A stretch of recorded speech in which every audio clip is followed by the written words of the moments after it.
So we're going back to just, yes, I know, bated breath, Barry, I could tell.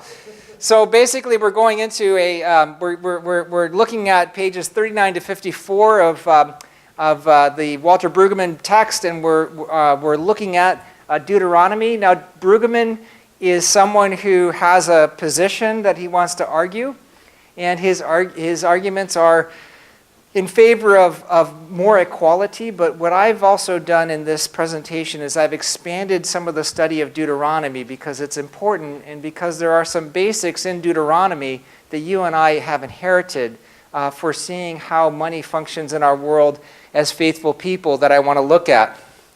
So to do just a quick recap of the key terms and concepts that we're going to be doing, I'm going to just move this over here like that. Look at that. Technology, folks. It's amazing. For Brueggemann, and he makes a very broad difference between economies of extraction versus economies of restoration. And these are very broad categories, but primarily the economies that functioned in the ancient world, you had a centralized economy, oftentimes an empire, but sometimes the metropole that was there, the king, and they were in the business of taking taxes in exchange for basically allowing you to be on the realm and sometimes protection. And so you had these kinds of economies of extraction as a kind of baseline for the economies in the Bible. And then when you read the Bible, there's constantly this economy of restoration being articulated. And what does that mean? It means primarily a kind of giving back to the people, a kind of a moment of free giving by God, ultimately. And these economies of extraction, to step back for a bit and give you just a little bit more of the historical and cultural background of it, economies of extraction were not always one way. There were moments in which the sovereign would give gifts to the people in order to give them a sense of receiving something from the sovereign. But more and more, wickedness was seen as kind of a lack of fairness, that there would be more extraction than any kind of reciprocity. And so I think Brueggemann's right to kind of do this broad characterization. And then there are some key terms that we've been looking at. One is a Sabbath, and initially that was articulated as rest. But as the scriptures go forward, Sabbath becomes associated with freedom and liberation. And as it kind of accrues these different stories behind it, you begin to see different layers of narratives that give the observance of that ritual a kind of density. So the initial Sabbath commandment you see in Genesis chapter 2, for example, where you see God, and on the seventh day God finished the work that he had done, and he rested on the seventh day from all the work that he had done. So God blessed the seventh day and hallowed it, because on it God rested from all the work that he had done in creation. But then you move forward to Deuteronomy, and you have a very different understanding of Sabbath. It says, but the seventh day is a Sabbath to the Lord your God. You will not do any work, you or your son or your daughter, or your male or female slave, or your ox or your donkey, or any of your livestock, or the resident alien in your towns, so that your male and female slave may rest as you. Remember that you were a slave in the land of Egypt, and the Lord your God brought you out from there with a mighty hand and an outstretched arm. Therefore the Lord your God commanded you to keep the Sabbath day. So you see this kind of movement and development of the Sabbath. You also have this moment of the year of release, and this was articulated in Deuteronomy, particularly in chapter 15. And this was that every 7 years there would be a kind of remission of all debts, all immediate debts, and there's specific guidelines put in place to make sure that you didn't, charge someone a little bit differently if they came to you in the 6th year and asked for a loan, as opposed to the 5th year or the 3rd year or the 2nd year. And the ultimate point, as Brueggemann points out, is that debt doesn't have an ultimate role to play in the economy. And this was an important check upon any kind of economy of extraction, that there'd be a moment of rest. And of course, Brueggemann, being a good tenured radical, has notes that when you have major takeovers of countries, particularly in the 70s and 80s, that people tended to they simply tended to create. They just wipe the debts free. Venezuela did that, for example, when there was a revolution. And then finally, there's the concept of the Jubilee. And this actually comes from Leviticus, is where it gets its primary articulation. And the Jubilee year comes every 50 years. And it's meant to articulate a return, not only a wiping away of debts, but a restoration of all the property. So if you had moved into Israel and were given land at the conquest, and then your family fell on hard times and you sold the land and moved elsewhere, or moved into Jerusalem itself and worked as laborers, there would be a moment in which you would be able to get your property back. You'd have a kind of reset every 50 years. Now, the thing about all of these concepts is they all have a kind of resonance with historical and contemporary life. As you know, the British monarchy has had Jubilee years to celebrate moments in which the Queen reaches a point of zenith in her reign. You also know that there are moments in which we wipe debts free. One of the major things that was being articulated in the context of the Millennium Development Goals was this concept of debt forgiveness, so that the developing world could somehow get a restart on the work that it was doing. So these are not foreign to us, but they all articulate something that is incredibly challenging to us, because it's almost unthinkable for us to live without a concept of debt. And that's because it's almost unthinkable for us to think without outside of a concept of market. And so one of the things that Brueggemann says that's unusual about this passage, in these passages in Deuteronomy, is that this is the one point where people ask whether or not it historically happened or not. By that I mean the Red Sea. That people wondered whether that happened. And people wondered whether or not Jericho really fell in Joshua and the Battle of Jericho, right? They wonder about those kind of supernatural events that are recounted in the scriptures, but they tend to take as a given how the Israelites organized their lives socially. But this one really makes them wonder. They wonder, is it possible that there could actually have been a Jubilee? And I'm wondering what you all think of that. Do you think there actually was a Jubilee? So you're going to argue for partial compliance with the law. That sounds like human nature. Yes, that is it. That would make sense, right? What do others think? Well, it's possible. We don't really know. But what we do know is that it was maintained in the scriptures. And we know at least that the Jubilee was a kind of aspirational clause. And the Bible doesn't have to have been 100% historically accurate for it to be seen as revelatory. The stories that have been remembered are sometimes remembered in such a way so that they influence the actions we have in the present and future. So in some sense, it doesn't matter whether it happened or not, but I think Eric's theory is probably right.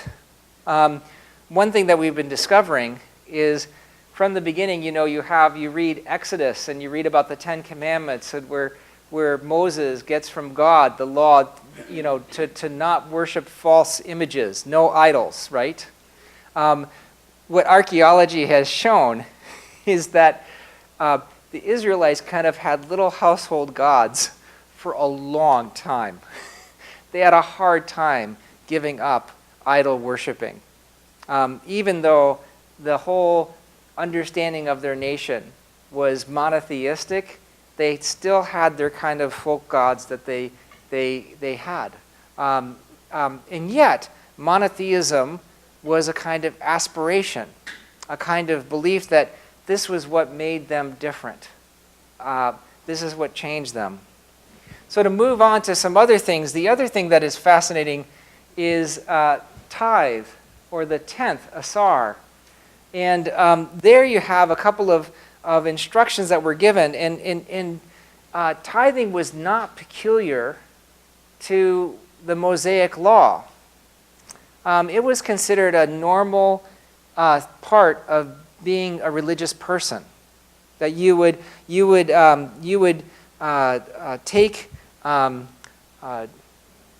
take a tenth of your produce and you would give it to God in one way or another. And the original tithes had an interesting way of recognizing the sovereignty of God. And you see it in Deuteronomy, 3 basic things. You see the best of the agricultural produce would be brought to the temple and eaten in the place of the temple. So you would have this kind of sacred meal in the precinct of the temple. And the question that you and I have, being good Westerners and working where we are, is you would say, well, how is that a gift to God if you bring the food? It would be like if we, instead of having stewardship, we'd say, now bring all of your gift and let's just have a party here. And that will be enough. We might have more compliance, but it would be interesting to see.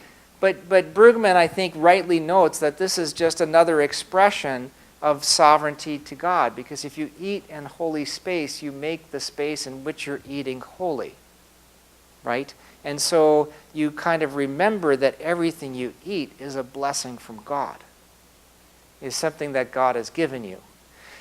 Now, if you lived far away from the temple, Deuteronomy allows that you could actually transfer and sell your produce and turn it into money and then go have a nice meal in Jerusalem in the presence of others.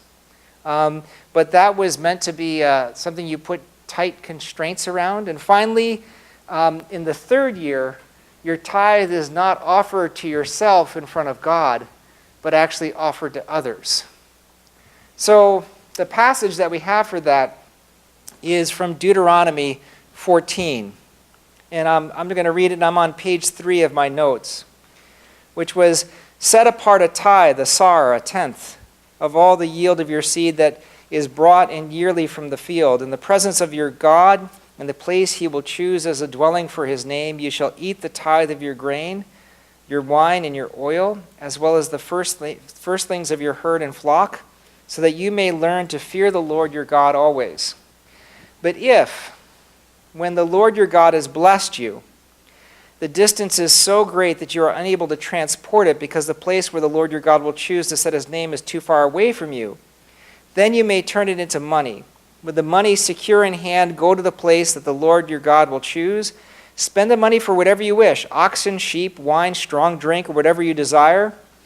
And you shall eat there in the presence of the Lord your God, you and your household, rejoicing together. As for the Levites resident in your towns, do not neglect them, because they have no allotment or inheritance with you. Every 3rd year you shall bring out the full tithe of your produce for that year and store it within your towns. The Levites, because they have no allotment or inheritance with you, as well as the residents aliens, the orphans, and the widows in your towns, may come and eat their fill, so that the Lord your God may bless you in all the work that you undertake. So you can compare this very layered understanding of tithing with the original tithe that happens in the Bible, which comes again from a source outside of the Mosaic law, and this is from Genesis. After his defeat of the Chedorlaomer and the kings who were with him, the king of Sodom went out to meet him, that's Moses, at the valley of Shavah, that is the king's valley, and King Melchizedek of Salem brought out bread and wine. He was priest. It was Abraham, sorry, not Moses. He was priest of God most. He was the priest of God Most High. He blessed him and said, "Blessed be Abram by God Most High, maker of heaven and earth, and blessed be God Most High, who has delivered your enemies into your hand." And Abram gave him 1/10 of everything. So tithing has this kind of precursor, and it's this rough and ready way of thinking about what is owed to others and what is owed to God. Now, in addition to tithing, you have a couple of other things that are going on. You have free will offerings, is what they're called. Nedabah, free will offerings. And one is the Festival of Weeks, which would happen typically in June, and that was known as Shavuot. You shall count 7 weeks, begin to count the 7 weeks from the time the sickle is first put to the standing grain. Then you shall keep the Festival of Weeks to the Lord your God, contributing a free will offering, Nedabah, in proportion to the blessing that you have received from the Lord your God. Rejoice before the Lord your God, you and your sons and your daughters, your male and female slaves, the Levites resident in your towns, as well as the strangers, the orphans, and the widows who are among you, at the place that the Lord your God will choose as a dwelling for his name. Remember that you are a slave in Egypt, and diligently observe these statutes. So this happened on a yearly basis in June, and this is typically known as Pentecost outside of the strict adherence. So it kind of runs with the grain of later Christian practices of celebrating the fruit of the Spirit. And then there's in the fall, you have the Festival of Booths, or the Sukkot. Lovely. So, well, the origins of that comes from Deuteronomy 16. You shall keep the Festival of Booths for 7 days. When you have gathered in the produce from your threshing floor and winepress, rejoice during your festival, and your sons and daughters, your male and female slaves, as well as the Levites, the strangers, the orphans, and the widows resident in your towns. 7 days you shall keep the festival to the Lord your God at the place where the Lord will choose. For the Lord will bless you in all your produce and in all your undertakings, and you shall surely celebrate. 3 times a year all your males shall appear before the Lord your God at the place that he will choose, at the festival of unleavened bread, at the festival of weeks, and at the festival of booths. They shall not appear before the Lord empty-handed. Rekam, empty-handed. All shall give as they are able to, according to the blessing of the Lord your God that he has given to you. Now, I focus on that, do not appear before the Lord empty-handed, because there's a key movement of the body in all of the economy of Deuteronomy. If you look early on at the first page, I have a definition of debt. So long as I can find page 1. Here it is. To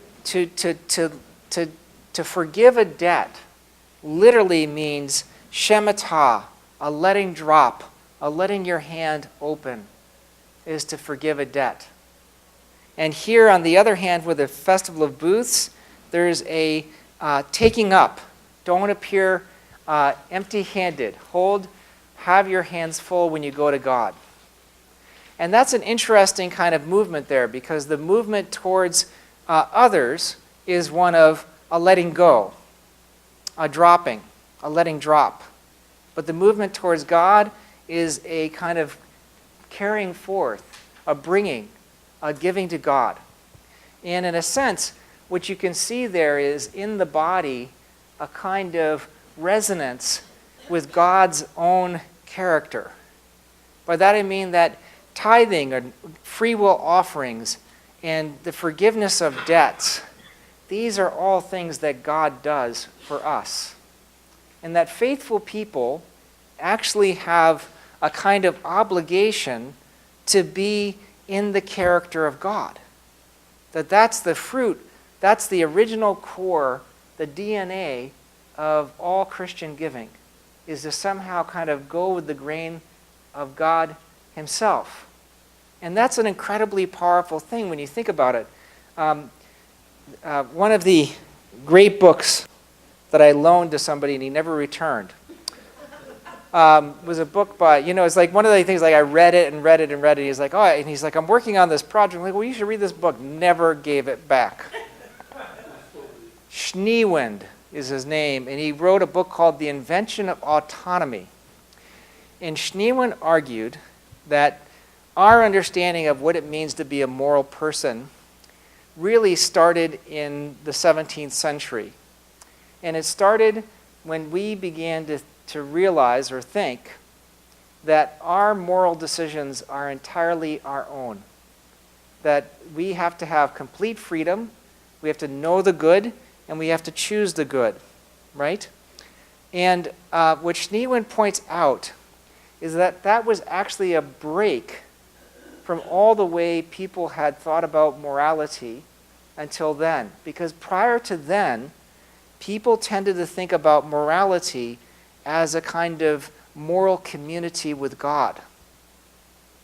That when you made the right decision in life, that really what happened is that you and God were working together in a kind of concert. It wasn't a lonely decision. It wasn't something that you had to think through. You simply had to go with the grain of God's own character. And so what I want to suggest is that the origin of tithing, of Jubilee, of forgiveness of debts, of going to God with all of these gifts, this was meant to, in some sense, create a kind of moral community between the Israelites and God, a kind of depth of relationship, if you will. And so, as you move forward, these things are really important because it helps us understand why Deuteronomy matters. It's unthinkable for us. Brueggemann likes to focus on the point that for people like you and me, we have a hard time thinking about life without a kind of debt economy because we have been so conditioned that that's kind of what it means to be a grown-up, is understanding and managing debt. But I think Brueggemann sells Western culture a little short. All of these things that you find in Deuteronomy recur in different ways in which people create economic structures in their lives. We have limits to what you can borrow. We have constraints placed upon what kind of interest you can exact. We, for years, have ideas around extortion and things like that. So there are some moral things that operate in our economies that show this kind of DNA. And we also have the opportunity to kind of think about this as a culture that could shape who we are. Now, Deuteronomy itself can be interpreted from one of three ways, or maybe three ways at once. One is that to see it within the context of how it was written, which is to see it as Moses' final sermons before the Israelites took the promised land. That's the kind of shape of Deuteronomy. Or you can see it from some perspective, some people have argued, as originating during a period of reform under King Josiah, which culminated in Israel being conquered by Assyria. So in Israel, King Josiah kind of instituted these reforms, and Deuteronomy was kind of a covenantal agreement for how the new nation would kind of be resurrected out of the nation that they were living in. And then finally, you could look at it from the perspective of its final form, which happened after the kingdom of Judah fell to Babylon in 586, which suggests that Deuteronomy is kind of good news for exiles. It's a kind of Magna Carta that you can carry with you as you think about the next chance you get to build a world. And that Magna Carta, or that constitution, or that historic document can be something that you you draw upon to give yourself strength to organize your own communities and to do the kind of work you want to do. So one of the things that I asked you about, and I really wasn't trying to trap you, but whether or not Jubilee happened, for example, historically, the question isn't so much that whether it happened in real time and space, but what is the moral force of a thing like Jubilee in the context of Israel's behavior? And I think that it did matter in different ways, whether or not it happened exactly as was described. And you and I have the opportunity to think about what our own Jubilee would look like, what our own moment of offering would look like, what our own debt forgiveness would look like, what our own giving would look like. This is why Deuteronomy matters now. So one of the things, when we started this class, we had a couple of questions that we asked you to struggle with, which is like, who taught you about money? What difference has money made in your life? If you were to think about all the money you have, earn, and spend, what would the money say about you? What would be revealed as your greatest desire, your guiding purpose, if you looked at the money you spent? For me, it would probably be two things.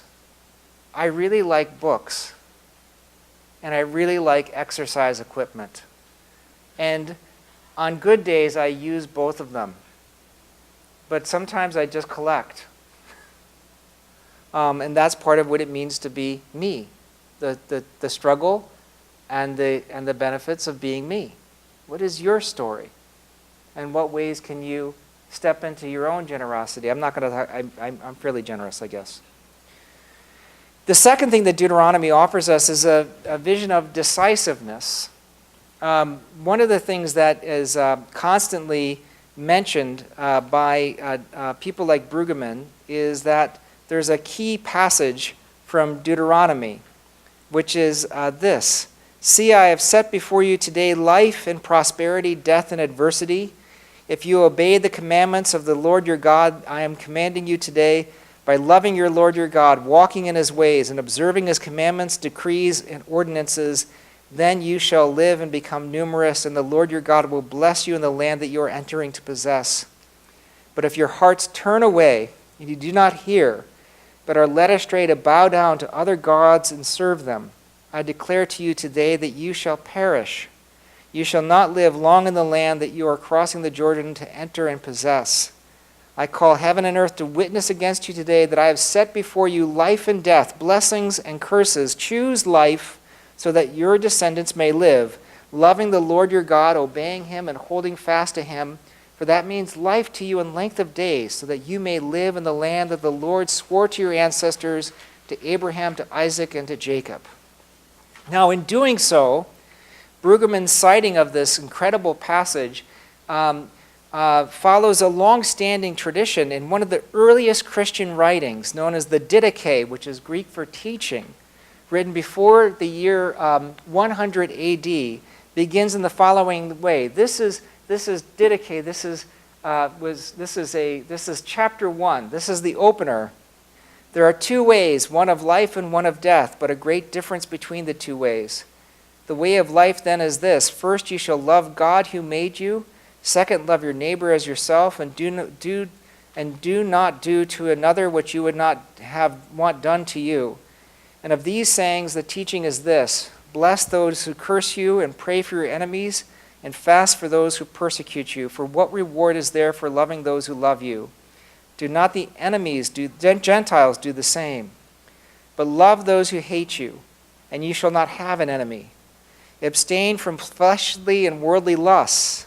If someone strikes you your right cheek, turn to him the other also, and you shall be perfect. If someone impresses you to go 1 mile, go with him 2. If someone takes your cloak, give him also your coat. If someone takes from you what is yours, ask it not back, for indeed you are not able. Give to anyone who asks you, and ask it not back, for the Father wills that to all should be given our own blessings, free gifts. Happy is he who lives according to the commandment, for he is guiltless. Woe to him who receives, for he receives. Who has need, For if one receives who has need, he is guiltless. But if he receives not having need, shall pay the penalty why he received and for what. And coming into confinement, he shall be examined concerning the things he has done, and he shall not escape from there until he pays back the last penny. And concerning this, it has been said, let your arms sweat in your hands until you know to whom you shall give. So there is a very rough translation of a very powerful Greek text, but it goes right with the same rhetorical flow of Deuteronomy. Choose, make a decision. Christianity is fundamentally an either-or decision. Eric. What on earth does that last sentence mean? Yes. Well, it's funny. It's obviously placed in there as a kind of condition upon liberality, right? Let your alms sweat in your hand until you give to the person you should. So you have to be, not only do you have to be giving, but you have to be wise in your giving. That's the straightforward thing. What do you think, Pastor Manisha? Well, there's a lot of echoes of many scriptures, including Luke, but also probably the Gospel of Matthew. And Huge. And I'm recalling that in there it says, if you have a grievance against your brother and sister, go and leave your offering, and make up with your brother and sister, and then you can give your offering. So there's a part of me that's wondering if that's a nod to that. I think without question, all of this is Gospel of Matthew. It's actually, if I were going to list the resonance with it, it would be the Gospel of Matthew that is there. Chapter 5, certainly, all of the Beatitudes are there. Keep in mind, this is going to be my sermon today, and Peter has helped me work on it after the 8 o'clock. Hopefully it'll be clear. Patrick's over here, Peter's over there. But you're both wearing brown jackets. It's kind of fascinating. It's better to think of existential terms rather than just moral terms, right? So paying the last penny means, every inch of your body, right? Because keep in mind that, the original understanding of money was as an extension of your property, which is an extension of your person, right? We've gotten so used to money being fungible or being exchangeable that we forget that that's an elemental thing, is that money actually is a kind of extension of your body. So when they talk about that, they're really literally talking about embodied existence. You're going to burn, or you're going to have to give it all. You're going to lose it all. That kind of thing. But it's also there that Scripture becomes a little strange. And then finally, I think I see in Deuteronomy an incredible moment of grace and mercy. People tend to read Deuteronomy as harsh because it talks about debt forgiveness, and it talks about giving things to God, and it talks about all the things we should do, and we should all do these things. I laugh because it's amusing to me. But keep in mind that at the end of the day, the fact that this text continues to play out, embedded in it is a kind of promise of restoration. By that I mean that God is always ready to restore. And so should we be. We should always be ready to restore. We should always be ready to forgive. We should always be ready to begin again. And one of the things that I note that, Walter Brueggemann is a brilliant Old Testament professor or Hebrew Bible professor. I can't argue with him on words. All I know is I know the Bible. And above that moment where you have that sermon where Moses says to the people of God, choose you this day, there's this line that doesn't get quoted much, and it's at the bottom of page 6. When all these things have happened to you, the blessings and the curses that I have set before you, if you call them to mind among all the nations where the Lord your God has driven you, and return to the Lord your God, and you and your children obey him with all your heart and with all your soul, just as I am commanding you today, then the Lord your God will restore your fortunes and have compassion on you, gathering you again from all the peoples among whom the Lord your God has scattered you, even if you are exiled to the ends of the world. From there, the Lord your God will gather you, and from there he will bring you back. The Lord your God will bring you into the land that your ancestors possessed, and you will possess it. He will make you more prosperous and numerous than your ancestors. So keep in mind, if we think about that again, is that Deuteronomy was set as Moses' last sermon to the Israelites before they entered the Promised Land. It likely began in written form, but it probably persisted in oral form. It likely began in written form under King Josiah, when Israel was trying to reform, and then it reached a kind of final form as a text from exile, as the people of God had lost their way, lost their land, and were living elsewhere. And so look at that passage as a kind of promise of restoration to those in exile. After all these blessings and curses have come to be, you are still my people, says God. You can always begin again. That's what I have for Deuteronomy. I was very interested, thanks. Okay. I was really interested to see that the, what page is this? At the very first, the Passover seems to happen at the time when the grain is first reapable. And 7 weeks later we get Shavuot. And then at the end of the summer, there's another sort of Thanksgiving and gathering in of crops. In other words, their crops are available from April through September? Well, I mean, I'm not an expert on the agriculture, but it's possible there was some early harvest. They could have had more than one harvest of wheat that they did. Yeah, is my guess. I think also to keep in mind, the thing that was crossing my mind as I was lecturing is we talked about the Festival of Booths, right, here in Deuteronomy. But in John chapter 8, there's an amazing confrontation with the Pharisees that happens during the Festival of Booths, in which Jesus says, before Abraham was, I am, at the end of it. And I'm wondering what that all means in light of the fact that there was no way that John was simply, going and doing, CNN live reporting, that he was trying to make a statement about the Festival of Booths. And my guess is that the Festival of Booths is a kind of messianic prayer, a kind of anticipation of the Messiah.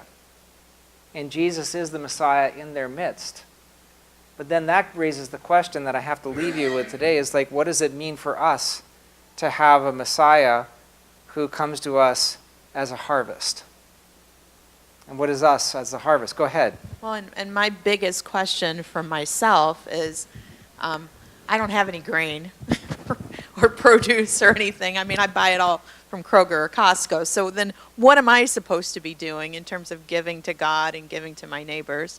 It's, some of it's translatable to a point, and then that disconnect occurs for me, where I wonder then, how do I embody the way that God's trying to teach those whose understanding of possessions and money was so bound by what the earth produced? How does someone like me, who has none of those relations, understand what God wants me to do with what I have? Patrick. Yeah, I have a related question that you sort of brought up that I never really thought about. I mean, most of us give a tithe according to our income, which is money. But at the same time, we also own things. We own houses, we own stocks, which appreciate. Should we also be giving based on the appreciation of the things that we possess? That's relevant. I don't want to create any kind of financial anxiety in your life.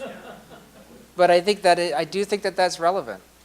right? Because I think in some ways we tend to, I mean, tithing seems like is a goal most of us try to live up to. And it kind of is a little bit heartbreaking if you're like me, that you realize there's more to do. If you could reach the income point, there's a part you think like, oh, I got there, but then there's more to do. But maybe keeping in mind the mercy as well. I think it is everything. Potentially. And I think it's a matter of prayer.